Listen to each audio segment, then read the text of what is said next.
Hello guys, जय जगन्नाथ। नमस्कार, केमती अच्छा आशा करछि आपण बहुत ही भल थे। तो आज मिनी ब्लॉग हो स्टार्ट करवा। आज शुभ सकाल समस्त को। तो टमाटो पोड़ी देछि, बर्तमान भर्ता करदेली ये देखिपे। तो तापर पुणी पलि आसली आम महल गच को। देख केमती कुची आसी।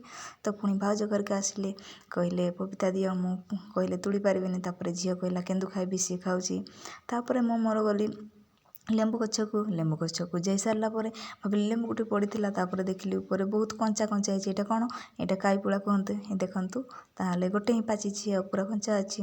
तो से मुझे कौन करी। तापर पुणी भाविली एगुड़ा भी छोट अच्छी। तो मुझे भाविली पलि आसली। तापर भाउज कहले मत पपीता तोड़ी दियो। तो पपीता माने भंडा। तो मुझे तोड़ी दूची। बा मो मुंड उपर पड़ जाता। तो तोड़ी देली। तापर झील को कहूँ धर, सी धरुनी। तापर गोटे ही सी धरला केमती खेलुची देखु। तापर सी धरिकी सेमती खेलुची। तापर मु गोटे पकटेली सीटा पूरा फाटी जाइए। मुझे देख भाउज फाटीगला। तापर भाउज को धरेदेली हाथ में, सी नहीं कि जीवे बोली। तो एपटे धरे देछि केते सारा। आउ तांको हाथरू भी गली पड़ो। ये देखो गली पड़ा गली पड़ा। तापर मु झील कहली धर, तू नहीं कि जा। तापर सी हाथ में दी हाथ धरला पर से माने जाउछंती। एतिकी थिला आज मिनी ब्लॉग। तो वीडियो जदि भल लगी लाइक शेयर सब्सक्राइब निश्चित करें। जय जगन्नाथ। टाटा।